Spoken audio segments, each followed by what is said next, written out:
En el húmedo verano de 1842, un equipo de construcción que renovaba los cimientos de una antigua casa de plantación abandonada en el condado de San Miguel, Carolina del Sur, hizo un descubrimiento que los perseguiría por el resto de sus vidas. Debajo de las tablas del piso de lo que alguna vez había sido la bodega de vinos, encontraron 52 grilletes de hierro, cada uno del tamaño para un niño.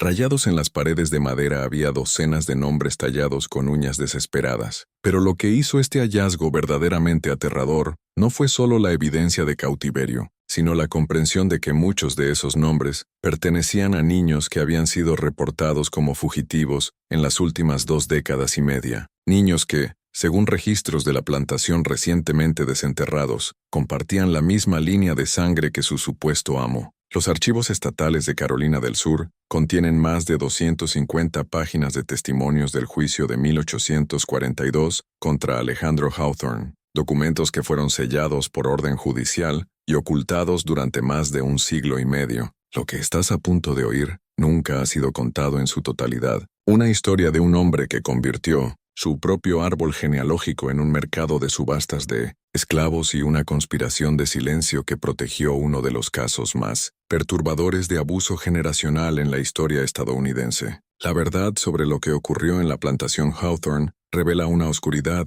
que desafía todo lo que creíamos saber sobre la capacidad para el mal dentro de las líneas de sangre. El invierno de 1830 encontró a Carolina del Sur aún lidiando con las secuelas económicas de la guerra de 1812 y las contradicciones morales de una nación construida sobre la libertad y la esclavitud. La plantación Hawthorne, extendiéndose por casi 3.200 acres de tierra fértil para algodón en el condado de San Miguel, había estado en la familia Hawthorne desde 1765. La concesión original de tierra, firmada por el gobernador Thomas Whitaker en persona, había establecido a la familia como una de las linajes más respetados de la Carolina colonial. Alejandro Hawthorne, ahora de 58 años y amo de la finca, había construido su reputación sobre 3 pilares: cultivo exitoso de algodón, conexiones políticas estratégicas y un compromiso inquebrantable con lo que él llamaba el orden natural de la sociedad. Para sus vecinos encarnaba el ideal de la aristocracia sureña, educado en la Universidad de Charleston, bien versado en filosofía y leyes, y poseedor de los modales refinados que marcaban la verdadera nobleza carolinense. Sin embargo, debajo de esta fachada respetable yacía una mente moldeada por una infancia de poder absoluto sobre seres humanos. Alejandro había sido criado para creer que la propiedad de otros humanos no era solo económicamente necesaria, sino moralmente justificada. Su padre, el coronel Benjamin Hawthorne, le había inculcado la creencia de que la sangre africana era inherentemente inferior, que la mezcla de razas era una abominación y que la preservación de las líneas de sangre blancas era un deber sagrado. Para reforzar estas ideas, el coronel solía llevar a su hijo a las subastas de esclavos locales, donde le explicaba con detalle cómo evaluar la calidad de los individuos, basándose en rasgos físicos y supuestas características raciales, convirtiendo lo que debería ser una atrocidad en una lección cotidiana de supremacía. El catalizador para lo que se convertiría en el horror de Hawthorne comenzó con un descubrimiento que destrozó el mundo cuidadosamente construido de Alejandro. Su hijo mayor, Rafael, a quien había estado preparando para heredar la plantación, había mantenido una relación secreta con Luisa, una esclava doméstica de 21 años de ascendencia mixta, cuya inteligencia, gracia y belleza habían atraído la atención de varios hombres en la plantación. La relación había producido 3 niños: Sofía, ahora de 9 años, Miguel de 7, y una pequeña niña llamada Ana, de apenas 3. Todos los niños llevaban las inconfundibles características de su herencia mixta, pero también portaban los rasgos distintivos de la familia Hawthorne, los mismos ojos verde esmeralda que habían marcado a la familia por generaciones, los mismos pómulos altos y el mismo cabello castaño rojizo que se volvía cobrizo bajo el sol. Alejandro descubrió la verdad en marzo de 1830, cuando encontró a Rafael en los cuartos de Luisa, no como amo visitando a una esclava, sino como un padre cantando nanas a sus hijos y compartiendo momentos de ternura que contrastaban con la dura realidad de la plantación. La escena íntima que Alejandro vio a través de la ventana era todo lo que había sido educado para ver como la traición definitiva a la pureza racial y al honor familiar. Lo que sucedió a continuación establecería el tono para el reinado de terror de 12 años que siguió. Alejandro confrontó a su hijo esa misma noche, no en la privacidad de la casa principal, sino frente a toda la comunidad de esclavos, reunida para las oraciones vespertinas. Exigió que Rafael renunciara públicamente a su relación con Luisa y entregara a los niños para ser vendidos en la próxima subasta de esclavos. La respuesta de Rafael fue todo lo que Alejandro había temido y más. De pie ante los esclavos reunidos y varios capataces blancos, Rafael declaró su amor por Luisa y su intención de liberarla a ella y a sus hijos. Anunció su plan de mudarse al norte, donde tales relaciones no eran ilegales, y construir una nueva vida lejos de lo que llamó la corrupción moral de la esclavitud. La confrontación escaló rápidamente. Rafael acusó a su padre de hipocresía, señalando la explotación sexual que ocurría regularmente en todas las plantaciones, incluyendo la suya propia. Reveló que sabía sobre las propias relaciones de Alejandro con mujeres esclavas, relaciones que habían producido niños vendidos antes de que pudieran ser reconocidos como Hawthorns. Para Alejandro, este desafío público a su autoridad y la revelación de sus secretos creó una crisis que demandaba acción inmediata y decisiva. No podía permitir que la defianza de su hijo quedara en pie, ni podía tolerar la existencia de nietos de raza mixta que algún día pudieran reclamar derechos de herencia o desafiar la pureza racial de la familia. En su furia, Alejandro no solo vio una amenaza personal, sino una oportunidad para reafirmar su control absoluto, extendiendo su ira a rituales privados donde meditaba sobre cómo corregir lo que consideraba una mancha en su legado. A la mañana siguiente, Rafael Hawthorne fue encontrado muerto en el granero de algodón, con el cuello roto en lo que se dictaminó como una caída accidental desde el altillo de almacenamiento. El informe oficial presentado por el sheriff del condado, Tomás Rivera, describió un trágico accidente ocurrido mientras Rafael realizaba una inspección matutina de los inventarios de la cosecha anterior, pero 4 esclavos que habían estado trabajando en campos adyacentes reportaron oír voces elevadas y sonidos de lucha provenientes del granero al amanecer. Clara, una esclava anciana de la casa que había servido a la familia Hawthorne por más de 35 años, testificó más tarde que había visto a Alejandro saliendo del área del granero poco después del amanecer, con la ropa desaliñada y las manos con rasguños frescos. La muerte de Rafael marcó el inicio de la transformación de Alejandro Hawthorne de un dueño de esclavos convencional a algo mucho más siniestro. La presencia de sus nietos de raza mixta representaba una amenaza continua a todo lo que creía sobre la jerarquía racial y la pureza familiar. Pero en lugar de venderlos como había planeado inicialmente, Alejandro ideó un castigo que satisfaría tanto su necesidad de control como su sentido retorcido de justicia. Sofía, Miguel y Ana permanecerían en la plantación,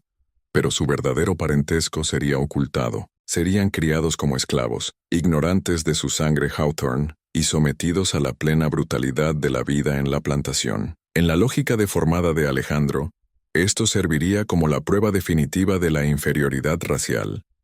Sus propios nietos serían tratados como propiedad, demostrando que la sangre africana, no importa cuán diluida, inevitablemente conducía a la esclavitud. Luisa fue vendida inmediatamente a una plantación en Georgia, separándola de sus hijos para siempre. Los registros oficiales listaron su venta como parte de la gestión normal de la plantación, sin mención a su relación con la familia del amo. Los niños fueron trasladados de los cuartos de esclavos domésticos a las cabañas de esclavos de campo, donde se les dijo que sus padres habían sido vendidos y que ahora eran huérfanos dependientes de la caridad del amo Hawthorne. Para mantener el engaño, Alejandro creó documentación falsa elaborada. Falsificó facturas de venta mostrando que Sofía, Miguel y Ana habían sido comprados como infantes de una plantación en Alabama. Sobornó a un funcionario en Charleston para crear certificados de nacimiento listando padres desconocidos. Incluso comisionó a un ministro local para fabricar registros de bautismo, colocando a los niños en familias esclavas que nunca existieron. Además, para profundizar el control, Alejandro implementó un sistema de vigilancia constante, asignando a capataces específicos para monitorear cualquier signo de que los niños recordaran su vida anterior y castigándolos con aislamiento si mencionaban algo que pudiera revelar la verdad. La manipulación psicológica comenzó de inmediato. A Sofía, Miguel y Ana se les prohibió hablar sobre su vida previa en la casa principal. Se les dijo que cualquier recuerdo de ser tratados de manera diferente eran fantasías infantiles, que siempre habían sido esclavos, y que cuestionar su estatus resultaría en castigos severos. A medida que Sofía, Miguel y Ana crecían, Alejandro desarrolló un sistema cada vez más sofisticado de control psicológico y físico, diseñado para reforzar su identidad como esclavos, mientras satisfacía su necesidad de dominar su propia línea de sangre. Los niños fueron sometidos a un trato brutal incluso para los estándares de la esclavitud en plantaciones. Se les asignaron las labores físicas más duras a pesar de sus jóvenes edades. Sofía, apenas de 12 años, era obligada a trabajar en los campos de algodón desde el amanecer hasta el atardecer durante la temporada de cosecha, recogiendo bolsones que pesaban más que ella misma. Miguel, a los 10, era asignado al cuidado de ganado y al mantenimiento de equipo que era deliberadamente dejado en mal estado para hacer su trabajo más difícil y peligroso, exponiéndolo a riesgos constantes de accidentes que Alejandro observaba con frialdad. Las oportunidades educativas que podrían haber revelado su verdadero patrimonio fueron sistemáticamente negadas. Mientras otros esclavos domésticos aprendían a leer y escribir para propósitos prácticos, a Sofía, Miguel y Ana se les prohibía manejar libros o papeles, y cualquier intento de curiosidad intelectual era castigado con latigazos. Cuando mostraban inteligencia natural que recordaba los rasgos de la familia Hawthorne, Alejandro respondía con mayor castigo y aislamiento, a veces encerrándolos en celdas solitarias por días para curar lo que llamaba su arrogancia innata. Lo más perturbador de todo, Alejandro comenzó a usar a sus nietos como ejemplos para otros esclavos de lo que les sucedía a aquellos que desafiaban la autoridad. Cuando la disciplina en la plantación requería castigo público, Sofía y Miguel eran a menudo seleccionados para recibir azotes por infracciones menores, con Alejandro empuñando personalmente el látigo, mientras explicaba a los esclavos reunidos que incluso los niños nacidos en la tierra de Hawthorne debían aprender su lugar en el orden natural. El impacto psicológico en los niños fue profundo y deliberado. Comenzaron a internalizar la creencia de que eran inherentemente inferiores, que su sufrimiento era merecido y que el trato de Alejandro no solo era justificado, sino generoso. Sofía, en particular, desarrolló una necesidad desesperada de complacer a su abuelo, sin saber que su sumisión era exactamente lo que él más deseaba ver. Para extender esta dominación, Alejandro incorporó rituales nocturnos donde obligaba a los niños a recitar oraciones de gratitud por su protección, reforzando su dependencia emocional. Victoria Greenfield había estado observando la plantación Hawthorne con creciente sospecha por más de 3 años. Como dueña de la plantación adyacente y una viuda que manejaba sus propios asuntos con aguda inteligencia, Victoria poseía tanto la independencia como los recursos necesarios para investigar actividades que perturbaban su conciencia. Su preocupación había comenzado con observaciones sutiles que se acumulaban con el tiempo.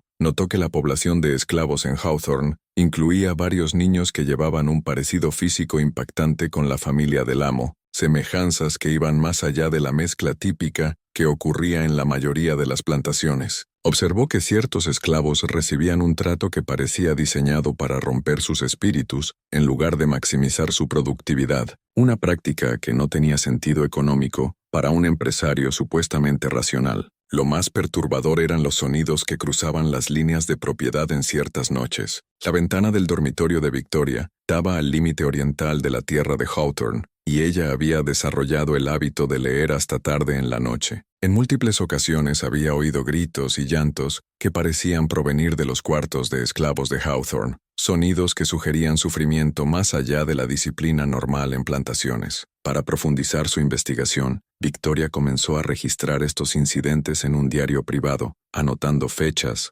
horas y descripciones detalladas, lo que más tarde se convertiría en evidencia crucial. Su indagación comenzó en serio en la primavera de 1839, cuando se encontró con Sofía, ahora de 18 años, en el mercado del condado en Charleston. La joven acompañaba a otros esclavos de Hawthorne en una compra de suministros, y Victoria quedó impactada por su apariencia y comportamiento. Sofía poseía una inteligencia y dignidad natural que parecían inconsistentes con su supuesto estatus, y sus rasgos faciales eran inconfundiblemente similares a los de la familia Hawthorne. Cuando Victoria intentó entablar conversación con Sofía, la respuesta de la joven reveló un nivel de miedo que iba más allá de la cautela normal de un esclavo ante extraños blancos. Las respuestas de Sofía a preguntas simples eran contradictorias y ensayadas, como si hubiera sido entrenada para proporcionar respuestas específicas sobre su fondo y historia familiar. Las sospechas de Victoria se cristalizaron en determinación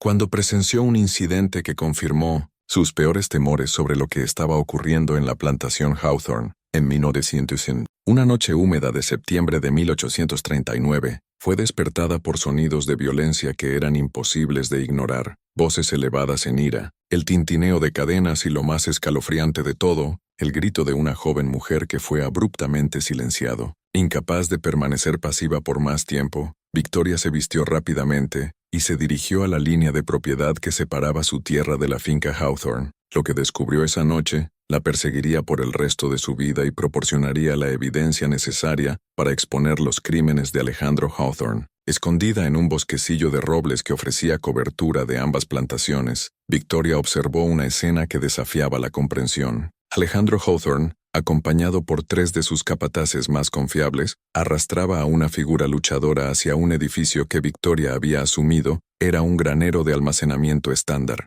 Pero al observarlo, el edificio reveló características que lo marcaban como algo mucho más siniestro. No tenía ventanas, y la puerta estaba equipada con barras de hierro pesadas que requerían múltiples llaves para abrirse. Cuando la puerta se abrió de par en par, Victoria vislumbró el interior, paredes de piedra, anillos de hierro montados a varias alturas y, lo más horroroso de todo, las figuras sombrías de otras personas que claramente estaban siendo retenidas en cautiverio dentro. La persona siendo arrastrada a esta prisión improvisada era Sofía. Incluso desde su escondite, Victoria podía ver el terror y la confusión de la joven mientras era forzada a entrar en la cámara subterránea. Pero lo que hacía la escena verdaderamente incomprensible era el comportamiento de Alejandro hacia su víctima. Le hablaba a Sofía con una mezcla de crueldad y conocimiento íntimo que sugería una relación mucho más compleja que la de amo y esclava. «Lleva sangre, Hawthorne», oyó Victoria que le decía mientras Sofía era encadenada a la pared, «pero esa sangre fluye por canales contaminados. Aprenderás lo que esa contaminación te ha costado, lo que les cuesta a todos de tu clase cuando olvidan su lugar en el diseño de Dios». Victoria, horrorizada, se quedó observando más tiempo del que planeaba,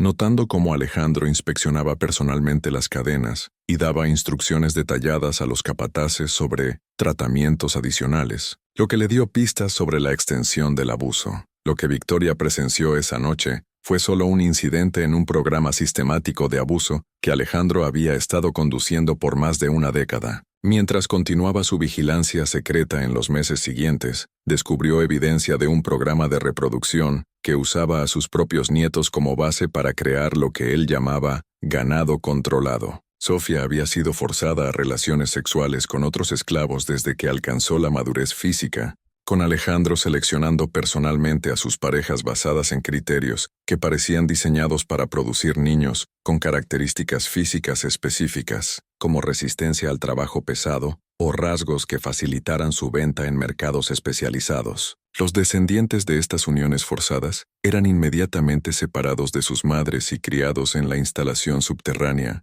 donde eran sometidos a un tratamiento que combinaba esclavitud con experimentación psicológica. Miguel, ahora de 16 años, había sido usado como reproductor también, forzado a engendrar niños con múltiples mujeres esclavas, bajo condiciones que no dejaban duda sobre la naturaleza coercitiva de las relaciones. Como su hermana, era mantenido ignorante de su verdadero parentesco, mientras era utilizado para perpetuar una línea de sangre que Alejandro simultáneamente afirmaba despreciar y buscaba controlar. Para extender este control, Alejandro mantenía registros meticulosos de cada unión, anotando rasgos genéticos y comportamientos observados, como si estuviera dirigiendo un laboratorio vivo. La instalación subterránea que Victoria había vislumbrado contenía evidencia del alcance completo de los crímenes de Alejandro. Los registros judiciales del juicio eventual revelarían que la cámara albergaba a 28 niños con edades desde la infancia hasta los 17 años, todos mostrando grados variables de rasgos de la familia Hawthorne. Estos niños eran productos de 4 generaciones de reproducción forzada, un experimento genético diseñado para probar las teorías de Alejandro sobre la jerarquía racial, mientras satisfacía su necesidad de dominar su propia línea de sangre. Las condiciones en las que estos niños eran mantenidos desafiaban cualquier descripción. Estaban encadenados para prevenir escapes, alimentados con raciones mínimas para mantener la dependencia y sometidos a castigos que parecían diseñados para romper sus espíritus en lugar de modificar su comportamiento. El desarrollo educativo y emocional era deliberadamente atrofiado a través de aislamiento y abuso. Lo más perturbador de todo, los niños eran enseñados a ver su tratamiento como normal y merecido. Se les decía que su herencia mixta los hacía inherentemente inferiores, que su sufrimiento era necesario para su mejora moral y que la atención de Alejandro a su condición representaba bondad en lugar de crueldad. Además, Alejandro incorporaba lecciones diarias, donde los niños mayores eran obligados a repetir afirmaciones sobre su inferioridad, reforzando el lavado de cerebro a través de repetición constante. La capacidad de Alejandro para conducir su programa de reproducción, sin ser detectado por más de una década, fue facilitada por un sistema sofisticado de documentación legal que creaba identidades falsas y historiales de propiedad para sus víctimas. Trabajando con funcionarios corruptos en Charleston y condados circundantes, había creado una genealogía ficticia completa que explicaba la presencia de niños de raza mixta en su plantación, mientras ocultaba su verdadero parentesco. La documentación incluía facturas de venta falsificadas, mostrando la compra de familias esclavas que nunca existieron, registros de bautismo colocando a niños con padres que habían muerto en epidemias ficticias, inventarios de fincas que listaban seres humanos junto a ganado y equipo agrícola. La pista de papel era tan completa que tomó meses a los investigadores desentrañar el engaño, incluso después del arresto de Alejandro. Pero los documentos falsos servían un propósito más allá de la protección legal. Eran armas psicológicas usadas para convencer a los niños de que sus recuerdos de tratamiento diferente eran fantasías, que su sentido de conexión con la familia Hawthorne era una ilusión, y que su condición actual representaba su estado natural y permanente en la vida. Sofía y Miguel, ahora adultos, habían sido mostrados estos documentos repetidamente como prueba de que siempre habían sido esclavos, que cualquier recuerdo de ser tratados como miembros de la familia eran confusiones infantiles y que cuestionar su estatus resultaría en venta a plantaciones donde las condiciones eran mucho peores que las que experimentaban, bajo la propiedad benevolente de Alejandro Hawthorne. Para reforzar esto, Alejandro organizaba sesiones de revisión mensuales donde los niños eran interrogados sobre su historia verdadera, castigando cualquier desviación con privaciones adicionales. Para 1841, grietas comenzaban a aparecer en el sistema de control cuidadosamente construido de Alejandro. Sofía, ahora de 20 años y madre de 5 niños que nunca le habían permitido criar, mostraba signos de colapso psicológico que amenazaban con exponer toda la operación. Su comportamiento se volvía cada vez más errático, con episodios de llanto, gritos e intentos desesperados de comunicarse con sus hijos que atraían atención de otros esclavos y capataces. Miguel había comenzado a hacer preguntas sobre su parentesco e historia familiar que sugerían que estaba empezando a armar la verdad sobre su identidad. Su parecido con la familia Hawthorne se había hecho más pronunciado con la edad, y su inteligencia natural le hacía difícil aceptar las contradicciones en las historias que le habían contado sobre su fondo. Lo más peligroso de todo, algunos de los niños en la instalación subterránea estaban alcanzando edades donde potencialmente podrían escapar o comunicarse con autoridades externas. Los niños mayores habían comenzado a demostrar habilidades de resolución de problemas y desarrollo emocional que contradecían las teorías de Alejandro sobre su inferioridad inherente, creando una disonancia cognitiva que amenazaba su justificación psicológica para su tratamiento. La investigación de Victoria Greenfield también había alcanzado un punto crítico. Había documentado suficiente evidencia para acercarse a las autoridades del condado con acusaciones creíbles, pero estaba consciente de que las conexiones políticas de Alejandro podrían permitirle suprimir una investigación o destruir evidencia antes de que pudiera ser examinada adecuadamente. Para prepararse, Victoria comenzó a reclutar aliados discretos entre vecinos y funcionarios honestos, creando una red secreta de observadores que confirmaban sus hallazgos con testimonios adicionales. La crisis que finalmente expondría los crímenes de Hawthorne comenzó cuando Sofía sufrió un colapso psicológico completo durante una sesión de reproducción forzada. Sus gritos de angustia y desesperación fueron tan intensos que se oyeron por toda la plantación, alertando a otros esclavos sobre la existencia de la instalación subterránea y creando testimonios de testigos que no podían ser suprimidos o explicados. El fin del reinado de terror de Alejandro Hawthorne llegó no a través de una investigación oficial, sino por la acción desesperada de sus propias víctimas. En la noche del 22 de abril de 1842, Sofía logró escapar de la instalación subterránea, durante un momento en que sus guardias estaban distraídos por una pelea entre otros prisioneros. Su escape fue facilitado por Miguel, quien finalmente había aprendido la verdad sobre su parentesco de una esclava anciana que había trabajado en la casa principal durante la vida de Rafael. Armado con el conocimiento de su verdadera identidad y motivado por años de rabia acumulada, Miguel había estado planeando un escape coordinado que expondría el programa de reproducción y salvaría a los niños que permanecían en cautiverio. La aparición de Sofía en la puerta de Victoria Greenfield esa noche proporcionó el avance que la investigación de Victoria había estado buscando, sangrando de heridas frescas, hablando en oraciones entrecortadas que revelaban tanto su trauma psicológico como su inteligencia desesperada. Sofía contó una historia que confirmó las peores sospechas de Victoria, mientras revelaba horrores que ella nunca había imaginado. El testimonio que Sofía proporcionó llevó a acción inmediata por parte de las autoridades del condado, que no podían ignorar evidencia presentada por una dueña de plantación respetada como Victoria Greenfield. Una redada coordinada en la plantación Hawthorne, el 25 de abril de 1842, descubrió evidencia física que respaldaba cada aspecto del relato de Sofía y reveló crímenes adicionales que no habían sido sospechados previamente. La instalación subterránea contenía 28 niños, registros detallados del programa de reproducción, correspondencia con otros dueños de plantaciones que habían participado en experimentos similares y documentos financieros mostrando que Alejandro había estado vendiendo niños de su programa de reproducción a compradores por todo el sur, quienes específicamente solicitaban esclavos de raza mixta para sus propios propósitos. Para extender el horror, los investigadores encontraron diarios personales de Alejandro, donde describía con orgullo sus avances científicos, incluyendo observaciones sobre cómo los niños respondían a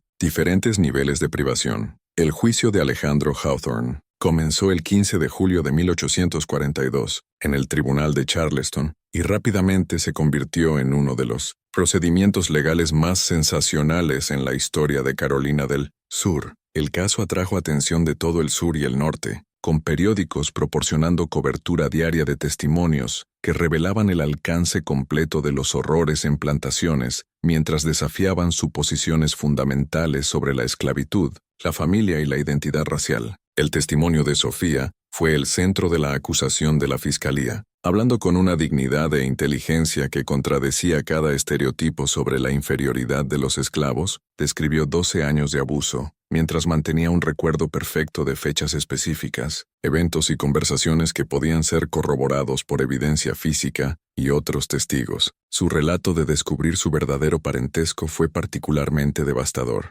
Describió el momento en que una esclava anciana le reveló que Rafael Hawthorne había sido su padre. El impacto psicológico de darse cuenta de que su abuelo la había usado como reproductora mientras le negaba su humanidad básica, y la esperanza desesperada de que el conocimiento de su herencia pudiera de alguna manera proteger a sus hijos del mismo destino. El testimonio de Miguel proporcionó detalles adicionales sobre el programa de reproducción y los métodos usados para controlar su desarrollo psicológico. Describió el aislamiento sistemático de oportunidades educativas, el refuerzo deliberado de creencias de inferioridad racial y las técnicas de castigo diseñadas para romper lazos familiares entre los niños cautivos. Además, Miguel relató incidentes específicos, como sesiones donde eran obligados a presenciar castigos a sus propios hijos para enseñarles lealtad al amo. El testimonio más impactante vino del doctor Eduardo Vargas, un médico que había estado tratando secretamente lesiones sufridas por niños en el programa de reproducción. El doctor Vargas reveló que Alejandro había estado conduciendo experimentos médicos en sus cautivos, probando teorías sobre diferencias raciales en tolerancia al dolor,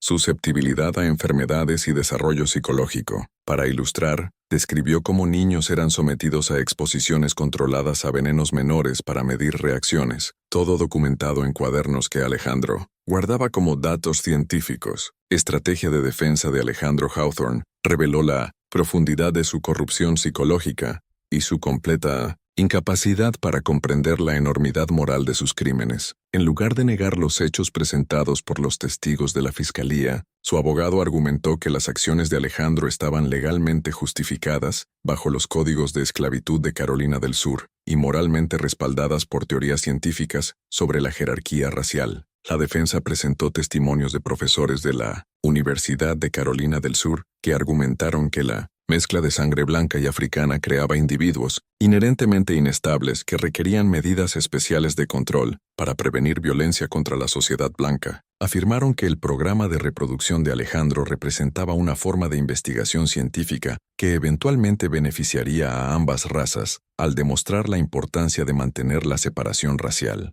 Lo más perturbador de todo, Alejandro testificó personalmente en su propia defensa, usando la oportunidad para presentar una justificación detallada de sus acciones que revelaba la corrupción completa de su razonamiento moral. Argumentó que la herencia mixta de sus nietos los hacía naturalmente aptos para la esclavitud, que su trato hacia ellos era más humano que el que habrían recibido en otras plantaciones, y que su programa de reproducción estaba produciendo conocimiento científico valioso sobre el desarrollo humano.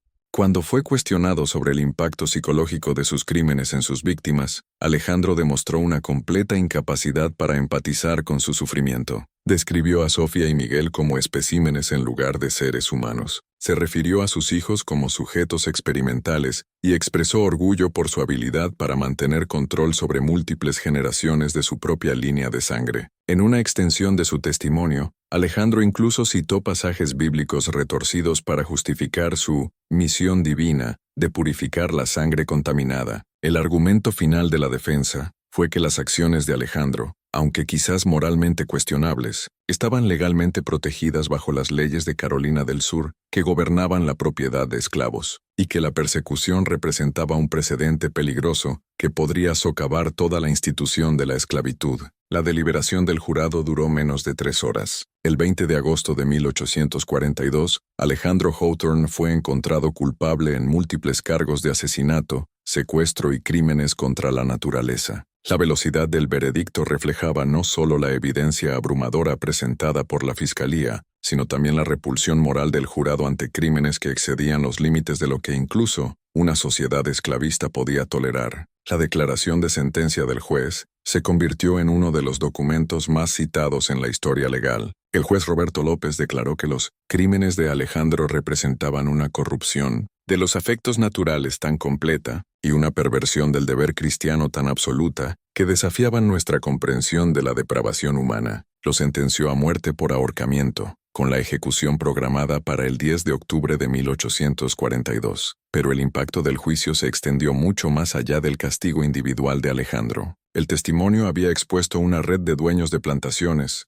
médicos y funcionarios que habían participado en o facilitado programas de reproducción similares a lo largo de Carolina del Sur y estados vecinos. Investigadores federales comenzaron a examinar registros de esclavos por todo el sur, descubriendo evidencia de abuso sistemático que había sido ocultado detrás de la fachada de gestión legítima de plantaciones. Sofía y Miguel fueron otorgados su libertad por orden judicial, junto con los 28 niños encontrados en la instalación subterránea. Pero su liberación legal no podía deshacer el daño psicológico infligido por 12 años de abuso, ni podía restaurar las relaciones familiares que habían sido deliberadamente destruidas por la manipulación de Alejandro. Las implicaciones más amplias del caso crearon divisiones dentro de la sociedad de Carolina del Sur que contribuyeron a las tensiones crecientes sobre la legitimidad moral de la esclavitud. Abolicionistas del norte apuntaron al caso Hawthorne como evidencia de que la esclavitud inevitablemente corrompía tanto a amos como a esclavos, mientras que defensores sureños argumentaron que los crímenes de Alejandro eran aberraciones individuales que no deberían usarse para condenar toda la institución. Para profundizar estas divisiones, el caso inspiró debates en asambleas locales sobre reformas,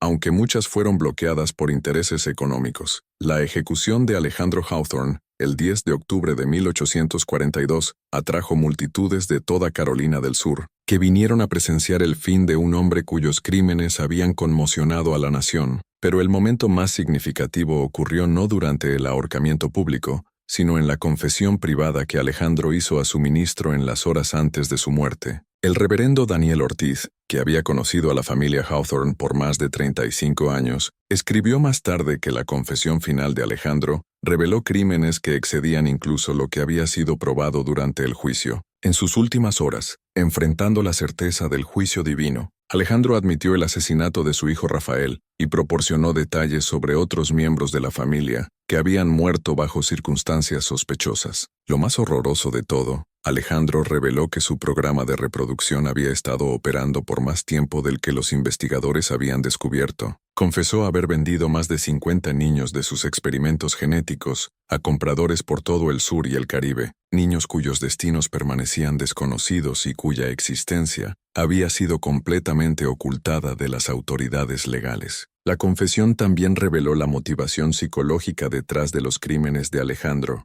Admitió que sus acciones habían sido impulsadas no solo por odio racial, sino por una necesidad retorcida de probar su dominio sobre su propia línea de sangre. El conocimiento de que estaba torturando y vendiendo a sus propios descendientes le había proporcionado un sentido de poder que describió como embriagador y adictivo. La cuenta del reverendo Ortiz de las horas finales de Alejandro describió a un hombre que no mostró remordimiento genuino por el sufrimiento de sus víctimas, pero que estaba aterrorizado por las consecuencias espirituales de sus acciones. Su confesión parecía motivada más por miedo a la condenación que por un despertar moral, sugiriendo que su corrupción psicológica era demasiado completa para la redención. Para agregar profundidad a esta confesión, el reverendo notó cómo Alejandro en sus últimos momentos murmuraba sobre legados eternos que había intentado forjar, revelando una obsesión que iba más allá de la mera crueldad. El impacto del caso Hawthorne se extendió mucho más allá del castigo inmediato de su perpetrador.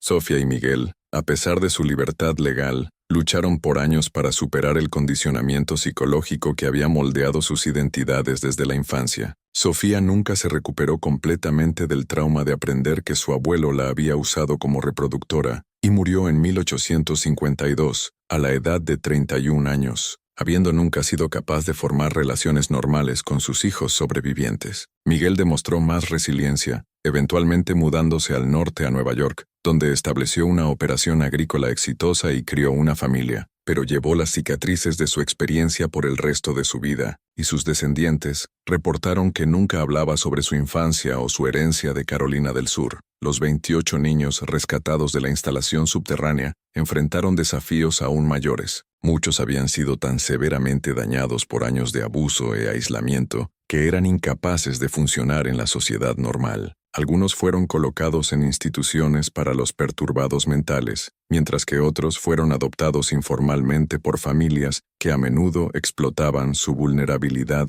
psicológica. Los precedentes legales establecidos por el juicio Hawthorne tuvieron implicaciones duraderas para la jurisprudencia de la esclavitud.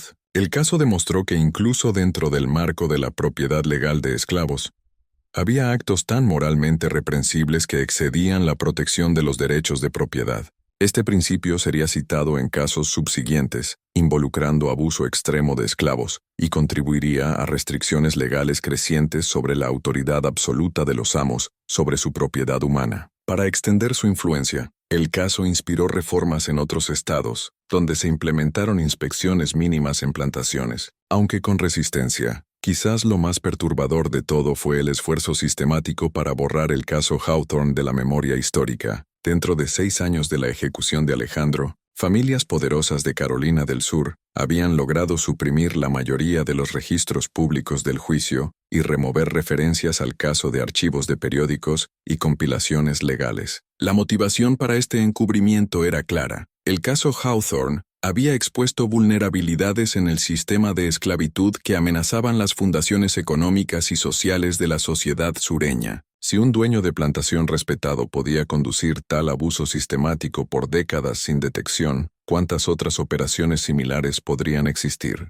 Las implicaciones eran demasiado peligrosas para que la clase esclavista permitiera un examen público completo. La supresión fue tan efectiva que para 1860, el caso Hawthorne había desaparecido de la conciencia pública, mencionado solo en registros judiciales sellados y papeles familiares privados, que fueron deliberadamente ocultados de historiadores e investigadores. La plantación misma fue vendida y renombrada, con nuevos dueños que no tenían conexión con su historia trágica. Esta eliminación deliberada de evidencia explica por qué el verdadero alcance de los horrores de la esclavitud permaneció oculto por tanto tiempo y por qué casos como el programa de reproducción de Hawthorne solo recientemente han comenzado a ser documentados por historiadores con acceso a archivos previamente sellados. Lo que los investigadores descubrieron durante las secuelas del juicio de Alejandro fue que el programa de reproducción de Hawthorne no había operado en aislamiento. Mientras los alguaciles federales examinaban correspondencia encontrada en los archivos ocultos de la plantación,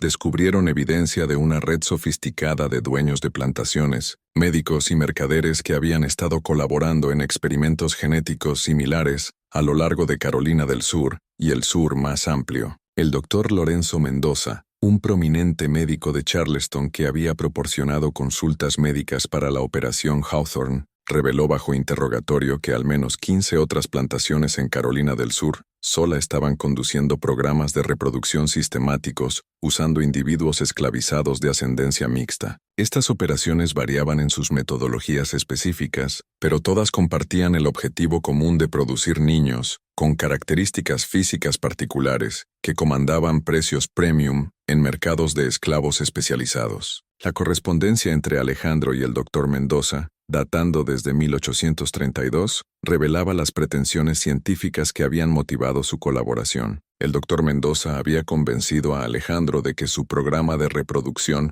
representaba investigación de vanguardia en herencia humana que, eventualmente, sería reconocida por instituciones académicas como trabajo pionero. El doctor había proporcionado instrucciones detalladas para registrar mediciones físicas, observaciones conductuales y seguimiento generacional que daban a la operación un barniz de indagación científica legítima. Para extender esta red, los documentos mostraban intercambios con académicos europeos que compartían teorías similares, aunque sin conocimiento directo de los abusos. Aún más perturbador fue el descubrimiento de que la red incluía compradores que específicamente buscaban niños producidos por estos programas de reproducción. Dueños de plantaciones ricos en Mississippi, Alabama e incluso las islas del Caribe habían estado dispuestos a pagar sumas extraordinarias por esclavos que combinaban inteligencia, atractivo físico y condicionamiento psicológico, que los hacía particularmente adecuados para trabajo doméstico, servicio personal u otros roles que requerían contacto cercano con familias blancas.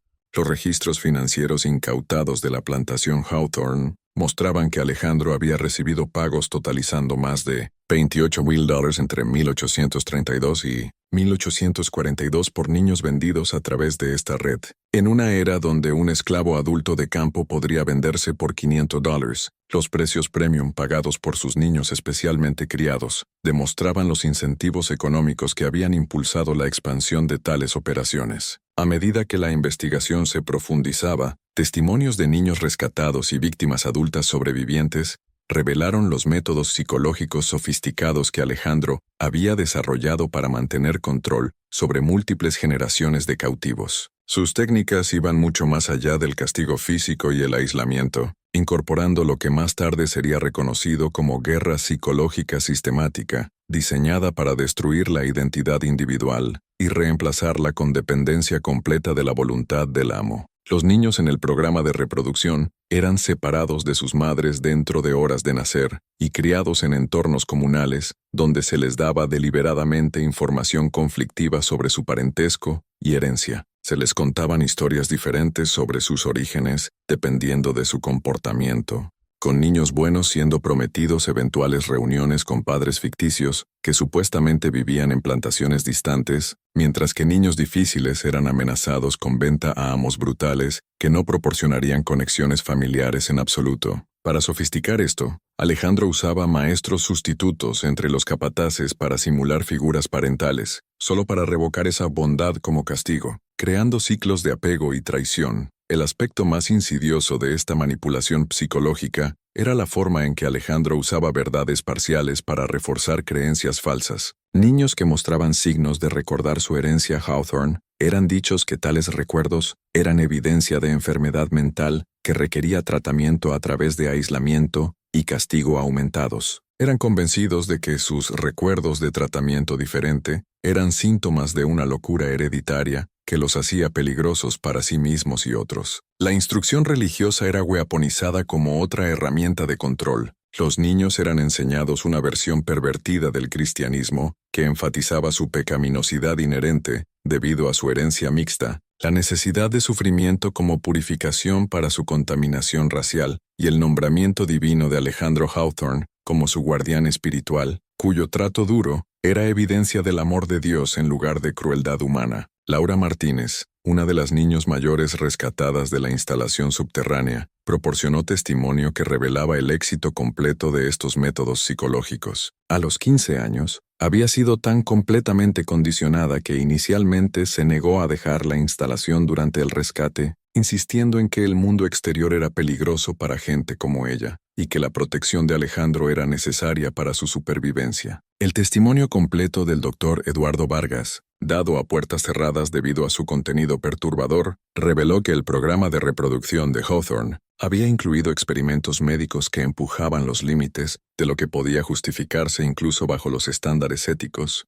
laxos de la práctica médica de los 1840s. Estos experimentos habían sido diseñados para probar teorías sobre diferencias raciales en tolerancia al dolor, susceptibilidad a enfermedades y desarrollo psicológico. Niños en la instalación habían sido deliberadamente expuestos a varias enfermedades para estudiar sus respuestas inmunes, con registros detallados de síntomas, tiempos de recuperación y efectos a largo plazo. La justificación para estos experimentos era que proporcionarían conocimiento científico valioso sobre diferencias raciales que podría usarse para mejorar el tratamiento médico para poblaciones tanto esclavas como libres. Para agregar horror, algunos experimentos involucraban cirugías menores sin anestesia para medir reacciones al dolor, todo justificado como datos para el avance humano. Aún más horroroso eran los experimentos psicológicos diseñados para probar teorías sobre inteligencia y desarrollo emocional. Los niños eran sometidos a pruebas estandarizadas y evaluaciones conductuales, mientras se les daban diferentes niveles de educación, nutrición y apoyo psicológico. El objetivo era determinar si factores ambientales podían superar lo que Alejandro creía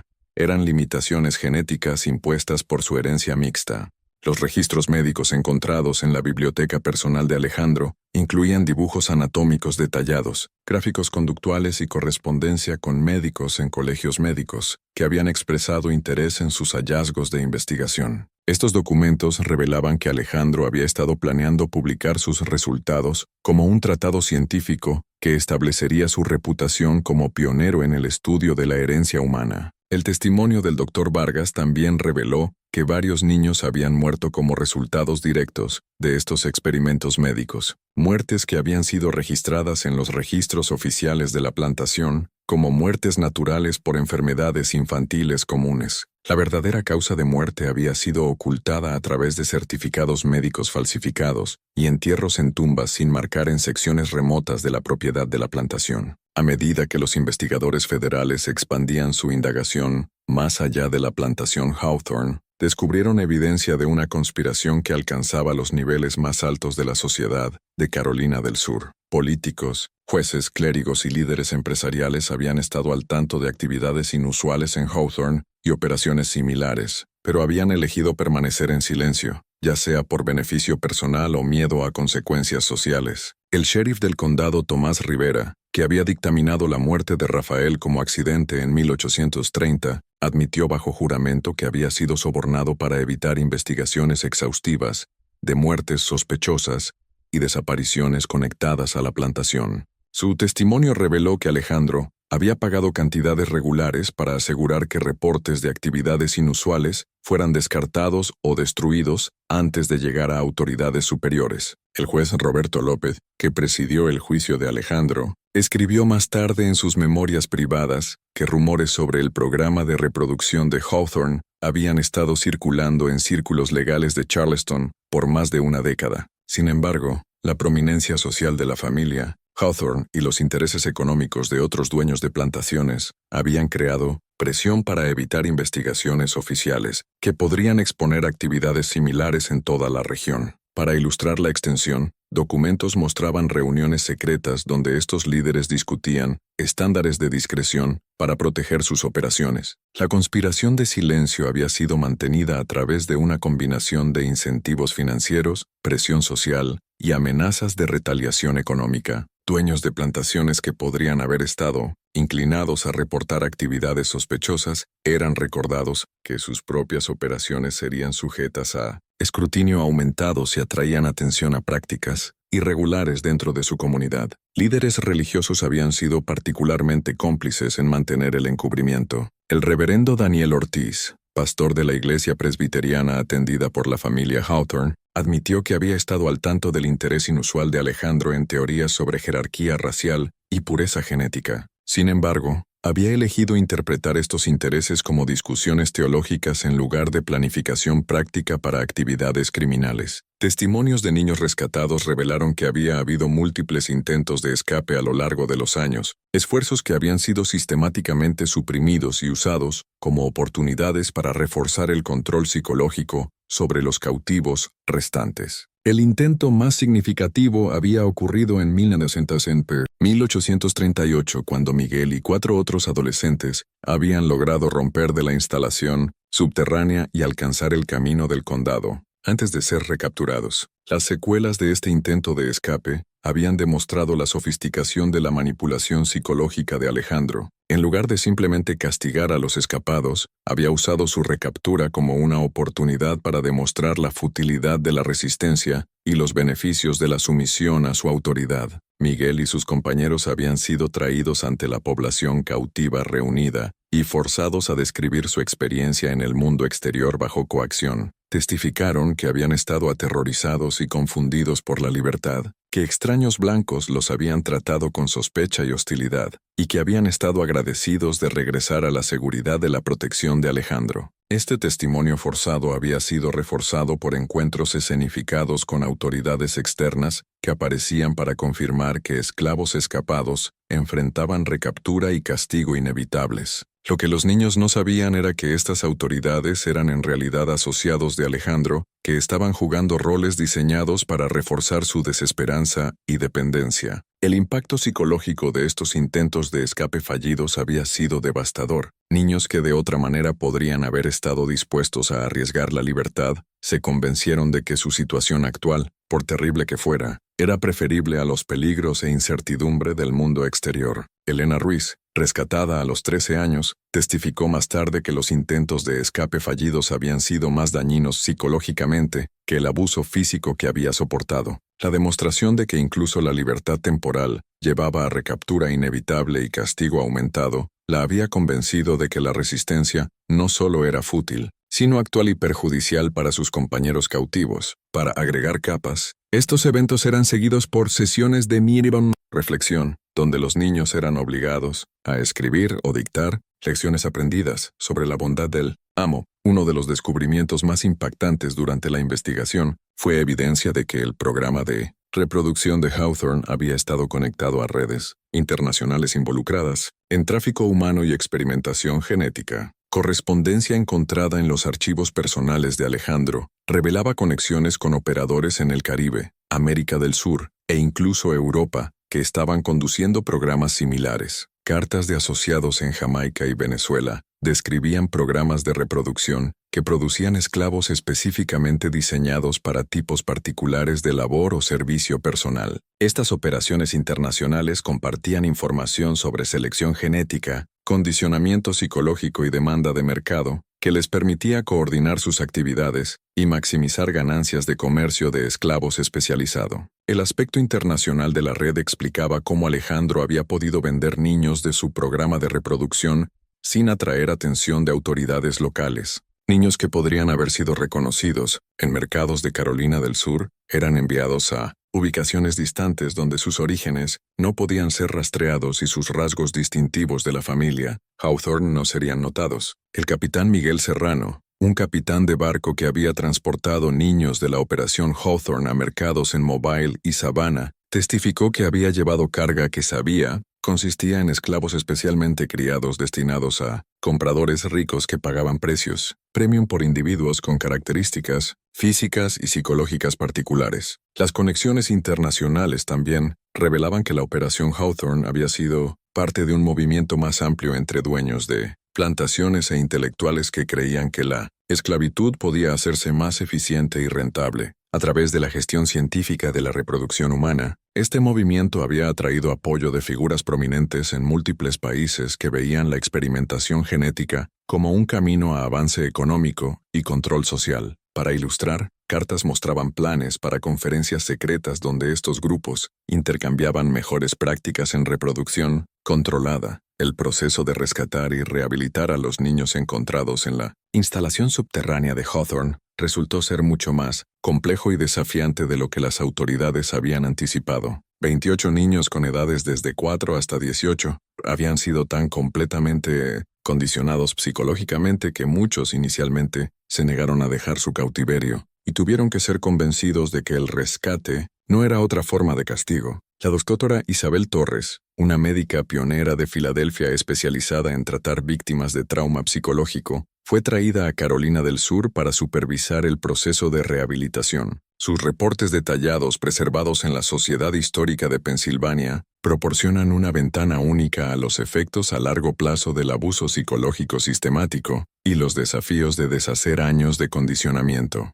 Los niños más jóvenes observados por la doctora Torres mostraban signos de retrasos de desarrollo que parecían resultar de privación educativa deliberada y aislamiento social. Niños que deberían haber estado aprendiendo a leer y escribir habían sido mantenidos analfabetos, mientras que aquellos que deberían haber estado desarrollando habilidades sociales habían sido aislados de contacto humano normal. Más perturbador eran las respuestas de los niños a la bondad y el tratamiento normal. Muchos reaccionaban a manejo gentil con sospecha y miedo, habiendo sido condicionados a creer que la aparente bondad usualmente era seguida por castigo o traición. Algunos niños habían sido tan completamente convencidos de su inutilidad inherente que activamente resistían esfuerzos para proporcionarles educación, ropa decente o condiciones de vida cómodas. Los niños mayores enfrentaban desafíos diferentes pero igualmente serios. Adolescentes como Sofía y Miguel habían sido forzados a responsabilidades adultas y relaciones sexuales mientras se les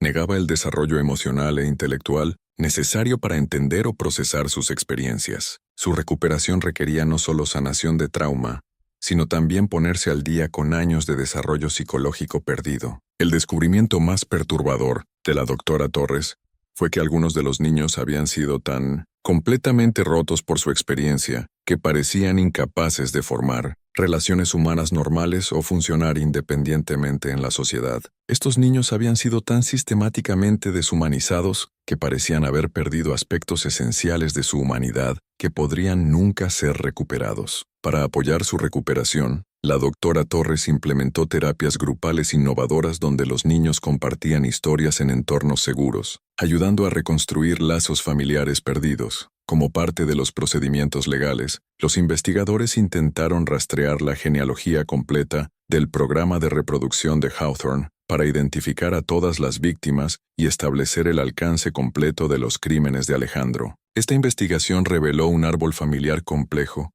que había sido deliberadamente obscurecido a través de documentación falsa y separación sistemática de miembros familiares. La investigación genealógica conducida por el erudito Esteban Ramos de la Sociedad Histórica de Carolina del Sur eventualmente identificó 78 niños que habían nacido en el programa de reproducción durante un periodo de 12 años. De estos, 28 habían sido encontrados en la instalación subterránea, 38 habían sido vendidos a compradores por todo el sur y el Caribe, y 12 habían muerto en la infancia o niñez por varias causas, incluyendo experimentación médica, abuso y negligencia deliberada. La investigación también reveló que Alejandro había estado sistemáticamente destruyendo relaciones familiares al asegurar que hermanos fueran separados al nacer y que padres fueran prevenidos de desarrollar lazos con sus hijos. Esta separación había sido justificada como necesaria para condicionamiento psicológico apropiado, pero su verdadero propósito había sido prevenir la formación de lealtades familiares que podrían amenazar el control de Alejandro. Quizás lo más perturbador de todo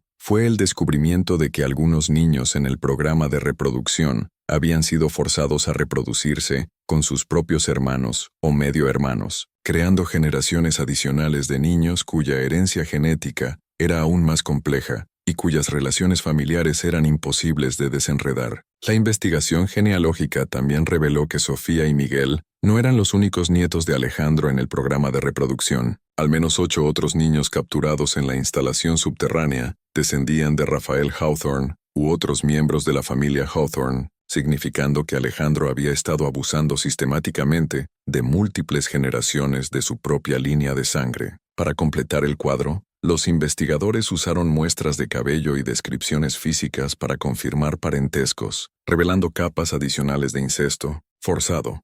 Los investigadores federales también condujeron un examen detallado de los aspectos financieros del programa de reproducción de Hawthorne para entender los incentivos económicos que habían motivado tal abuso sistemático y para identificar a otros individuos que habían profitado de la operación. Los registros financieros revelaron que el programa de reproducción había sido extraordinariamente rentable, generando ingresos que excedían con creces lo que la plantación podría haber ganado a través del cultivo convencional de algodón. Entre 1830 y 1842, Alejandro había recibido más de $42,000 de la venta de niños especialmente criados, una suma enorme que representaba más del valor total de la mayoría de las plantaciones en la región. Los precios premium pagados por niños del programa de reproducción reflejaban la demanda de mercado especializada para esclavos con características particulares. Compradores ricos estaban dispuestos a pagar cantidades extraordinarias por individuos que combinaban inteligencia, atractivo físico y condicionamiento psicológico, que los hacía adecuados para roles que requerían contacto cercano con familias blancas. La investigación económica también reveló la red financiera que había apoyado las operaciones del programa de reproducción. Bancos en Charleston y Wilmington habían proporcionado préstamos asegurados por colateral humano. Compañías de seguros habían escrito pólizas cubriendo el ganado reproductor, y mercaderes habían suministrado equipo especializado y facilidades necesarias para la operación. Lo más impactante de todo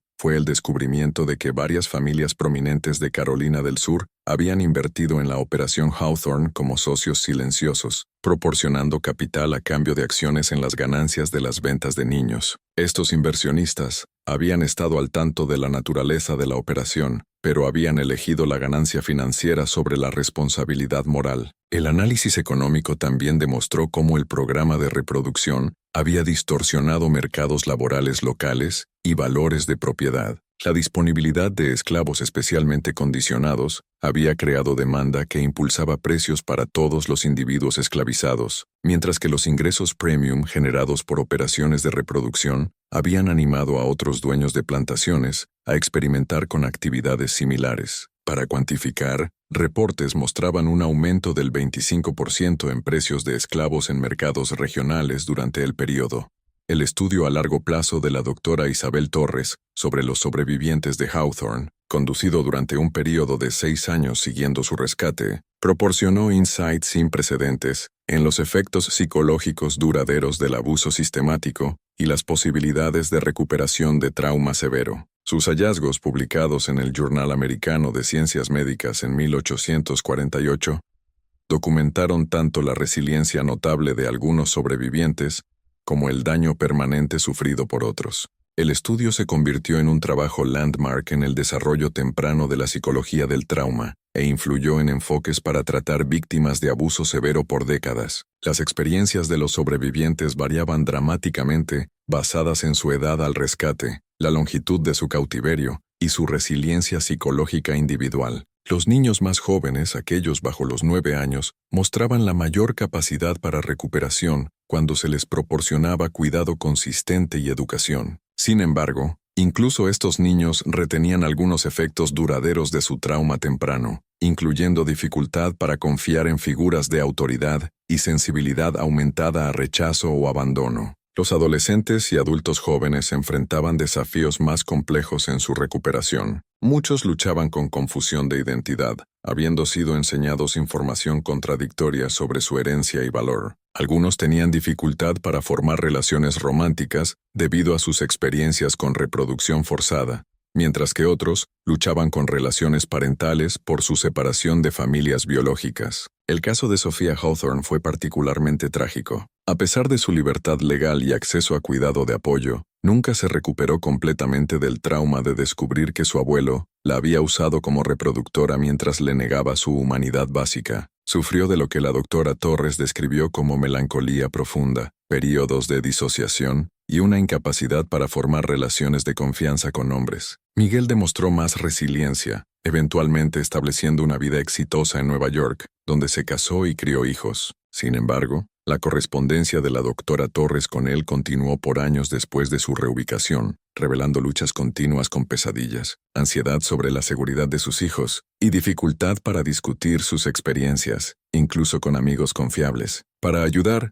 Miguel fundó una comunidad de apoyo para ex-esclavos usando su propia historia para empoderar a otros. El caso Hawthorne tuvo implicaciones políticas profundas que se extendieron mucho más allá de las fronteras de Carolina del Sur y contribuyeron a las tensiones nacionales crecientes sobre el futuro de la esclavitud en la sociedad estadounidense. La naturaleza sistemática del abuso y la evidencia de complicidad generalizada entre la élite de Carolina del Sur proporcionaron munición poderosa para los abolicionistas mientras forzaban a los defensores de la esclavitud a confrontar preguntas incómodas sobre la legitimidad moral de su institución. Periódicos del norte proporcionaron cobertura extensa del juicio, con editoriales argumentando que el caso Hawthorne demostraba la corrupción inherente de la esclavitud y su tendencia inevitable a producir abuso sistemático. El testimonio detallado sobre programas de reproducción y experimentación genética fue usado para desafiar reclamos de que la esclavitud era una institución benevolente que proporcionaba cuidado y protección para razas inferiores. Líderes políticos sureños se encontraron en la difícil posición de condenar los crímenes de Alejandro mientras defendían la institución más amplia de la esclavitud.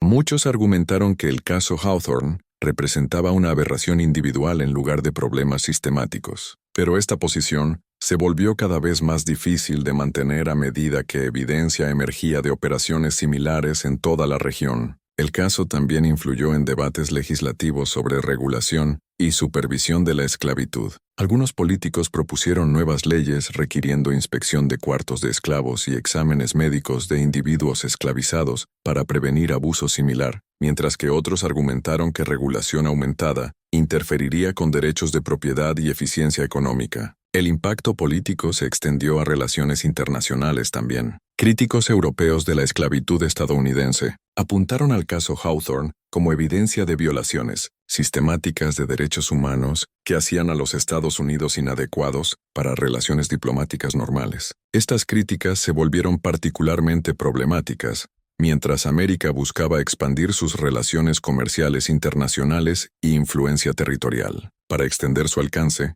el caso fue citado en tratados internacionales sobre derechos humanos emergentes. La revelación del programa de reproducción de Hawthorne creó una crisis dentro de las comunidades religiosas de Carolina del Sur que tuvo implicaciones duraderas para debates sobre el estatus moral de la esclavitud y la responsabilidad de la Iglesia para abordar abuso sistemático dentro de sus congregaciones. Muchos líderes religiosos habían estado al tanto de rumores sobre actividades inusuales en la plantación Hawthorne, pero habían elegido evitar investigación o confrontación que podría amenazar sus relaciones con feligreses ricos e influyentes. La exposición del programa de reproducción los forzó a confrontar su propia complicidad en mantener una conspiración de silencio. El reverendo Daniel Ortiz, pastor de la iglesia presbiteriana atendida por la familia Hawthorne, enfrentó escrutinio particular por su fracaso en investigar preocupaciones planteadas por otros miembros de la congregación sobre las vistas teológicas inusuales de Alejandro y su trato a individuos esclavizados. En su respuesta pública a la crítica, el reverendo Ortiz argumentó que la confidencialidad pastoral le prevenía de actuar sobre información recibida en conversaciones privadas, pero críticos apuntaron que había fallado en investigar comportamiento observable públicamente. El caso también encendió debates teológicos más amplios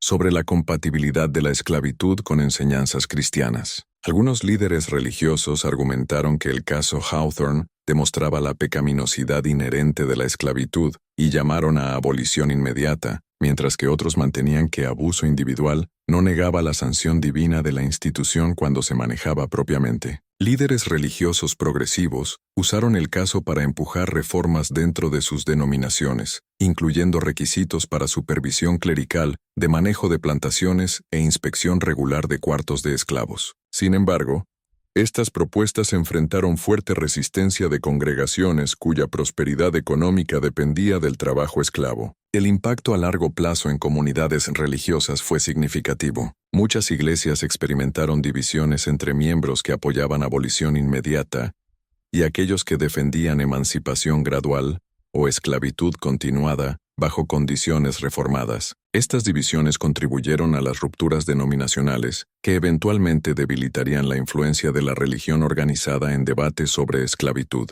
Para profundizar, algunas iglesias establecieron fondos para apoyar a víctimas de abuso similar, marcando un cambio hacia activismo social. La historia de Alejandro Hawthorne y su abuso sistemático de sus propios nietos representa uno de los capítulos más perturbadores en la historia familiar estadounidense. Revela cómo la institución de la esclavitud podía corromper incluso las relaciones humanas más básicas, convirtiendo a abuelos en torturadores y transformando lazos de sangre en cadenas de esclavitud. Pero quizás lo más importante de todo, el caso Hawthorne demuestra los peligros de sociedades que permiten que ciertos grupos de personas sean tratados como menos que humanos. Cuando sistemas legales y normas sociales permiten la deshumanización completa de cualquier grupo, crean condiciones donde los crímenes más impensables se vuelven no solo posibles, sino psicológicamente justificables para sus perpetradores. La naturaleza sistemática de los crímenes de Alejandro, la red de complicidad que habilitó su operación, y los incentivos económicos que motivaron su brutalidad, todos reflejan patrones más amplios que se extendían mucho más allá de una sola plantación o familia. El programa de reproducción de Hawthorne no fue una aberración aislada, sino un ejemplo extremo de las conclusiones lógicas que podían ser dibujadas de la premisa fundamental de la esclavitud, que seres humanos podían ser poseídos, criados y vendidos como ganado. La conspiración de silencio que siguió a la ejecución de Alejandro, la supresión sistemática de evidencia y la eliminación deliberada de las historias de sus víctimas de la memoria histórica, nos recuerdan que confrontar el mal requiere no solo castigar criminales individuales, sino también examinar los sistemas y creencias que hacen posibles tales crímenes. Las experiencias de recuperación de los sobrevivientes de Hawthorne también demuestran tanto la resiliencia notable del espíritu humano, como el daño duradero que el abuso sistemático puede infligir en vidas individuales y relaciones familiares. Sus historias nos recuerdan que los efectos del trauma se extienden mucho más allá del daño físico inmediato y pueden influir en múltiples generaciones de descendientes. La evidencia sugiere que la Operación Hawthorne fue parte de una red más amplia de abuso sistemático que podría haber incluido docenas de instalaciones similares a lo largo del sur antebellum.